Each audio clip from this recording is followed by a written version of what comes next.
Olá pessoal, tudo bem? Seguindo aqui sobre os estudos de Lusíadas, neste vídeo eu vou falar como eu faço os estudos de Lusíadas com crianças de 6 a 7 anos de idade. Bom, nessa fase a criança ela terminou, né, a parte de simplesmente ler as palavras e está entrando num grau de alfabetização um pouco mais profundo, que é quando ela consegue pegar um livrinho, lê-lo até o final, contar para nós, dizer, narrar, né, o que foi feito naquela história. Então, nessa fase, eu utilizo alguns poemas também, né, da Cecília Meirelles, do Olavo Bilac, livros de fábulas, né, faço toda aquela parte da formação literária da criança que precisa ser muito rica, né, com livros bem escritos, né, com português correto. E também utilizo o livro dos Lusíadas. Eu utilizo esta edição aqui da Editora Concreta, que tem os comentários, tá bom? E com eles eu também faço, assim como com as crianças de 4 e 5 anos, a parte de memorização. Então, nós vamos recitando, né? A gente, na verdade, vai avançando o estudo dos Lusíadas, né? Com 4 ou 5 anos eles memorizam algumas instâncias, de 6 a 7 anos outras, e assim a gente vai evoluindo. Porque o estudo dos Lusíadas, ele é um estudo que não cessa. Nós podemos estudar anos e anos Lusíadas e sempre aprofundar nos estudos, né? Nas matérias. Então, com 6 e 7 anos, nós conseguimos contar um pouco mais profundamente a história de Portugal, a história do Brasil, né? Que a história de Portugal é a história do Brasil, o início ali, né? Então, nós podemos aprofundar nisso, nós podemos mostrar mais coisas geograficamente falando, né?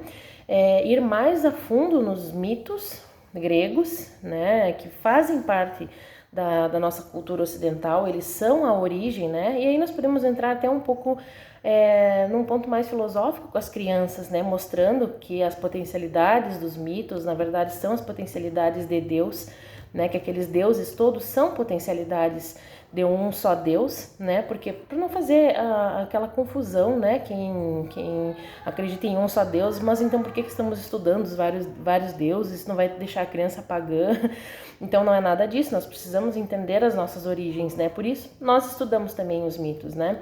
E o próprio Camões fala, né? Que esses deuses são potencialidades de um único Deus.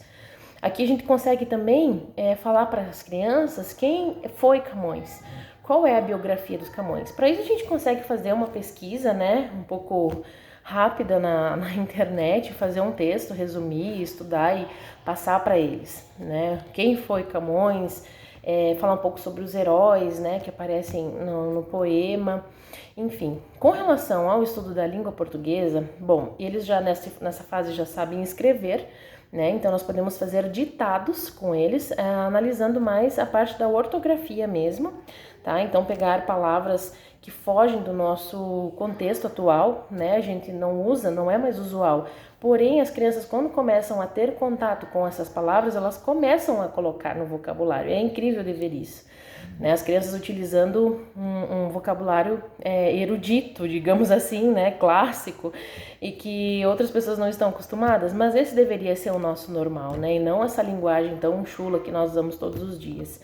Nós podemos fazer ditados com algumas palavras, fazer pesquisa em dicionário. Aí, quando a gente vai falar em dicionário, eu preciso indicar para vocês o dicionário Caldas Aulete. Existe uma versão agora, né, moderna.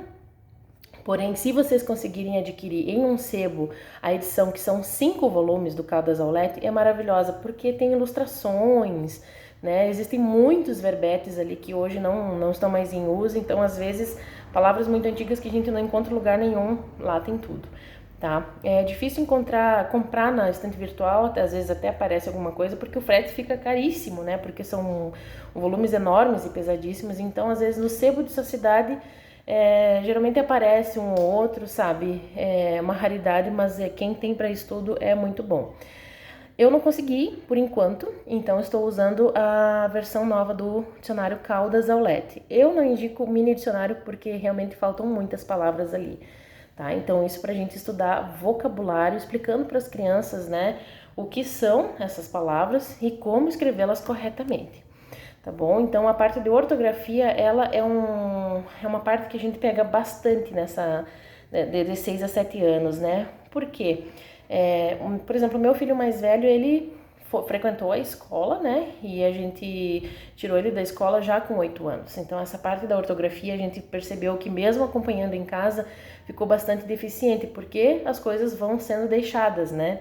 E quando a gente está acompanhando a criança semana a semana, dia a dia, nós podemos corrigi-la e repetir quantas vezes forem possíveis, né, para que a criança escreva as palavras corretamente, pronuncie as palavras corretamente. Inclusive, independente de termos, né, regionalismos, enfim, é muito importante que as crianças consigam pronunciar as palavras corretamente, né? Por exemplo, 10 em vez de 10, né? 3 ao invés de 3, enfim, e aí vai com outras palavras, né? E a gente não tá falando aqui de sotaques, nós estamos falando de colocar letras onde não há, né? Então, as palavras têm um porquê de serem escritas assim, né? E precisamos pronunciá-las dessa forma.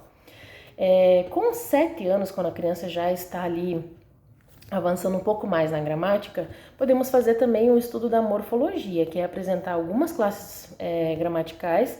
Aí eu começo com as 5 básicas, né, que é o substantivo, o adjetivo, o numeral, o artigo, né, e alguns pronomes. E aí eu mostro para ela a gramática ilustrada. A gente tem essa aqui, que é do Hildebrando, tá? Essa gramática é bem leve, uma gramática escolar, então eu utilizo ela primeiro, né, para mostrar para a criança algumas coisas, e aí vou fazendo análise morfológica em cima dos Lusíadas também. Então eu coloco, né, o que esse as aqui, o que ele está sendo aqui, ele é um artigo, né, o que são as armas, são substantivos.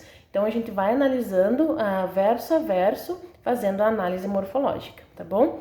E se for possível, preparando já para a idade um pouquinho mais avançada e iniciar o estudo do latim. Com o latim, eu utilizo esse livro aqui, que é o Gradus Primus, tá bom? Que é um curso muito bom para crianças. É claro que nós podemos estudar um dia antes um pouquinho, né? A gente não precisa saber o latim para ensinar, mas são conceitos que nós conseguimos entender e passar para a criança no outro dia, e é muito explicativo porque ele tem a lição aqui. Então o latim ele já prepara para análise sintática lá na frente. Obrigada, pessoal. Se vocês tiverem dúvidas, deixe aqui nos comentários. Até mais.